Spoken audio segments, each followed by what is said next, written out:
You know, there's a lot of people who are trying to figure out, how do I build the kind of strength and empowerment internally, psychologically, and emotionally that I need to make it from one point to the next. There's a lot of people who would like to be resilient when it comes to traumatic situations, especially family trauma and interpersonal trauma, so trauma that's experienced within a relationship. Have you ever wondered why some people are more resilient than others?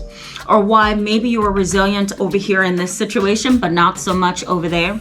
Well, in today's video, I'm going to answer some of those questions. I want to talk about the science of resilience, and I really want to get you involved psychologically in processing what kind of things have either contributed to a lack of resiliency or has contributed to resiliency and strength in your life. But before we get to that, let me briefly introduce myself in case you are new. My name is Tamara, and I'm an internationally and board certified trauma therapist. I'm also licensed in mental health, and I specialize in treating children, teens, and families, as well as adults who are dealing with trauma. Let's jump in. A lot of people struggle with understanding that resilience is not always something that you can build. Now, there's a lot of theories on resilience. There's a lot of theories on, how do I strengthen my ability to deal with trauma, or how do I strengthen my ability to really manage my environment when there's traumatic family members involved, or there's, traumatic triggers all around me. How do I deal with that? It's not an easy answer for psychologists, psychotherapists, to give to a client or give to a patient or somebody who has a question about resiliency. The neuroscience of resiliency is pretty interesting. There's a couple of factors that, really adds to whether or not you're going to be resilient or you're going to struggle in a particular situation. And biology and genes is one component that has a lot of influence over whether you're going to be resilient or not. Now, I will say in my 14 years of experience within the field, I've noticed that children tend to be, and this is backed up by research as well, children tend to be way more resilient than maybe an adult, and sometimes even an adolescent. And again, that's biological and genetic differences that kind of adds to that. But it's also the resiliency and the plasticity of the brain. We have a very interesting organism, which I'm going to be kind of pulling apart for us this month and a little bit of next month, that really houses within it a series of mechanisms and a series of chemicals and biological changes that helps to make somebody resilient in a traumatic situation. And for children, even though their brain isn't fully developed until age 25, 26, they still have the awesome ability to recover from trauma and to cope with trauma and to build new chemicals and brain structures and experiences deep within the brain. But for adults, it's a little bit more challenging, and it gets more challenging with age, and it also gets more challenging with certain types of trauma like complex PTSD, racial trauma, and continuous trauma. And I've talked a lot about that in the previous video. Right up here, go ahead and check that out at the end of this video, where I talk a little bit about the different stages of trauma that you are likely to experience. But I think what I want to highlight for you today is, some of the components of resilience and some of the components that maybe you have failed to identify in your own personal life growing up, or just emerging from your traumatic family or a traumatic situation. Now, let me give you a visual. So a visual for me kind of helps me digest psychologically and emotionally what it is that I am, learning, or what it is that I am trying to understand. So I figured a visual may be helpful to you. So I want you to kind of look at resiliency as a seesaw. Okay, so I'm going to actually draw a seesaw. And this is going to be really weird, guys. So I'm going to say that there was a traumatic situation that happened. And here's my seesaw, okay? It's very amateurish, but you get the point. So a situation happened. So let's say that traumatic situation is a family member passed away. Your family started to turn on you. and you lost long-term family relationships. So I'm going to say death, loss, and relational loss, okay? So you lost relationships, you lost respect with your family members, you lost that thing that held you together when that loved one died. So what is going to make it difficult for you to bounce back from that particular situation? It's traumatic when you lose somebody that you love in and of itself, depending on how that person was taken from you. Murder is traumatic. An unexpected instant death is traumatic. A funeral and a wake that was very emotional and really difficult for you to conceptualize and cope with is traumatic. And I think health conditions like COVID, instant death through a heart attack, a stroke, all of that is traumatic. So let's say that happened. What is going to make it a little bit more difficult for you to recover from that? Well, we're going to say loss of family, right? So let's say your family detached from you, or you detached from them because they became argumentative, confrontational, hard to deal with. Maybe you guys got into a family argument. So loss of relationship. The other thing that is going to make it a little bit difficult to recover and be resilient would be unresolved grief and trauma.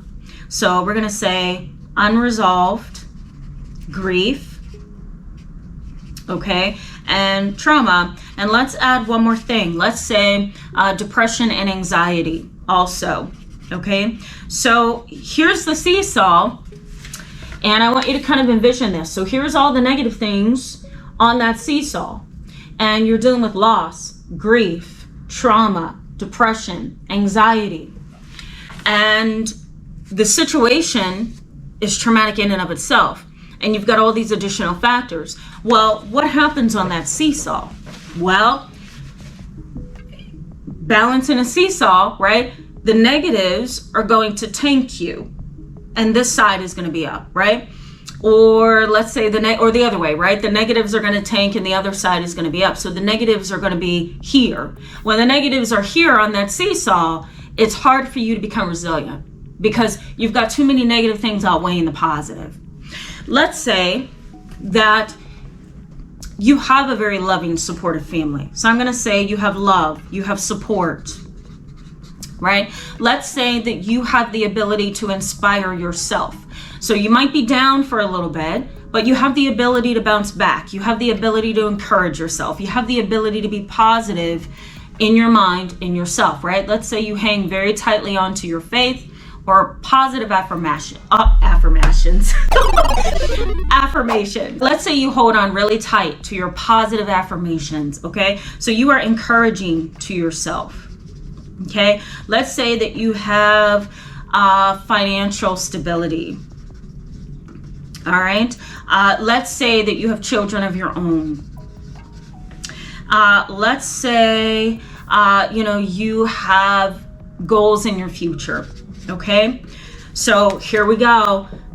Right over here, here's the positive things. What is likely to happen on that seesaw of resiliency when you have the positives outweigh the negatives? Well, the positives are going to be here and the negatives are going to be down here. And so when the positives are up here, there's resiliency. That's how you build resiliency. The positives outweigh the negative all the time. And so that's what kind of helps us build resilience. It's when that seesaw is balanced in an appropriate way. You don't have negative things outweighing the positives. You have the positives outweighing the negative. And what we call that is adaptive capabilities. And that means that you can adapt to any traumatic situation that has happened to you. Resiliency is basically an interplay between two things: internal disposition, or internal attribution, that's another way to put it, or situational factors or external factors. So let me explain this for you. Internal disposition or internal attribution is basically this. It's the factors inside of me that helps me to cope with the trauma that I have experienced, right? So that would be personality traits, it would be your abilities, your talents, your feelings, your strengths, how you manage your internal space. I'll give you an example from my own personal situation. My grandmother unexpectedly passed last April. So April 2020, because we're in 2022 now. When she passed away in April 2020, it was really difficult because my grandmother was one of the strongest people in my family. She had, I want to say, between 12 and 15 grandchildren. Well, maybe that's a little high. I'm going to say between 10 and 12 grandchildren, great grandchildren included. She was really strong. She worked a lot. She retired, but then she went back to work. She had a very active life. She went to church all the time, very social. She loved life. And when she got sick, we ended up dealing with a lot of unexpected twists and turns during COVID. This was during the thick of COVID. And I myself was physically sick. And my mom, she had a physical injury at the time. My brother had his family. I had a lot going on in my private practice because of COVID. A lot of people needing treatment. So we had a lot of external things going on. During that experience, we had to really be in and out of the hospital with my grandmother. And at a certain point, I was the only one allowed in the hospital because of my profession, being a healthcare provider. They did let me in to see my grandmother, but other people couldn't go in to see their loved one. I couldn't see her at one hospital because they didn't know me very well. And it was just really hard for all of us. So in that moment of grief and loss and trauma, my internal world kept me alive. And what I mean by that is my ability to grab a hold to my faith, my ability to encourage myself, my ability to say, my grandmother needs me to be strong right now. I want to cry. I want to break. I want to give up. I want to get angry and frustrated with this whole healthcare system during COVID, but I have to be strong. So my internal strength, my internal motivation, my mother's love for her mother, right? That's internal. My mother's compassion for her mother, that's internal. My brother's love for his grandmother, that was internal. Our connective emotions for my grandmother, so our connective strengths, who we are as individuals, as a family, that was our internal world, kind of, who we have been developed to be over time. We came together and we were able to get through that situation. There are some people, however, who are very unaware of their internal world. They don't know how to go within, or they've been so abused and traumatized and harmed over time that their internal world is just out of their awareness, right? So they can't pause and go within and say, okay, I have to be strong. Or they can't go within and reach down and grab up some strength, right, to deal with a situation. So that internal attribution or that internal disposition is really important. Having that internal ability to cope is resiliency. Okay, so that's one factor and that's one example. The second example of resiliency, or I'm going to call this kind of like an influence, right? You have to have internal attribution as an influence over you, and you have to have situational factors or external factors to influence you so that you can be resilient. So situational factors is the second thing, and that's your environment, your work and your school environment. That's, what's going on in the environment around you, and situational and external factors can really sink you if you are in a very bad environment. So an example of this would be, let's say you have been, severely abused and neglected in your family, so you have family trauma. You may have an internal disposition or attribution that allows you to motivate yourself and be courageous and be strong and hold on to faith. And yet your external environment is really difficult because you have family members who are envious. You have friends and coworkers who are not helping you be strong. They're coming against you. They're accusing you of things. They're judging you, right? They're pointing fingers. So those situational and external factors really do influence how resilient you're going to be. The cumulative effect. So cumulative, meaning that it builds on top of the other thing or builds on top of each other. The cumulative effect of three things is very important for resiliency. The first thing is supportive relationships. Supportive relationships in resiliency is one of the most important factors of healing from trauma.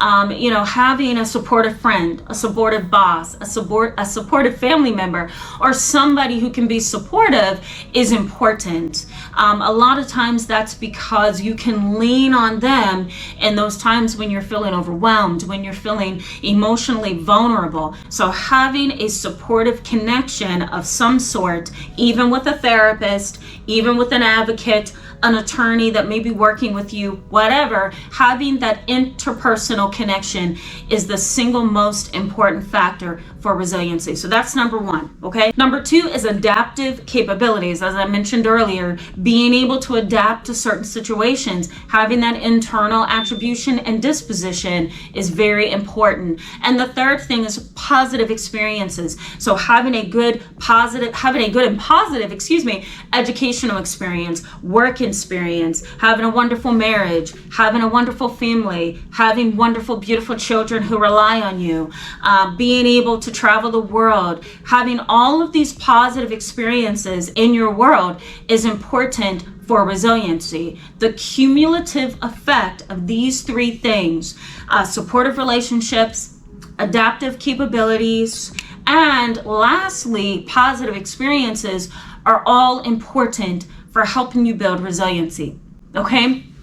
There's a lot of research on resiliency, and I'm going to try to post some articles in the description box for you below so that you can understand this a little bit better. I don't want you to feel like if you're not resilient, you must be poor at something, or you must be failing, or you must not have it within you to be strong. That is not the case. Really what this video is saying is here's some components that maybe you have, but you've overlooked, or you didn't see them, or maybe you didn't realize, wait a minute, that is important for me, right?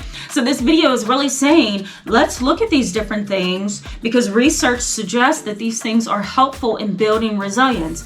Can you build resilience over time? Absolutely. Can you start from scratch even though you've had years of trauma and build resiliency even as an adult? Absolutely. And I'm going to try to come back with another video with that information in it for you. Thank you so much for being with me today in this video. I encourage you to give it a thumbs up and go ahead and hit the subscribe button if you want to stick around with us and get more videos like this. Make sure you hit that bell button, guys, because every time I post a video, it's going to alert you. I'll see you in the next video. Bye.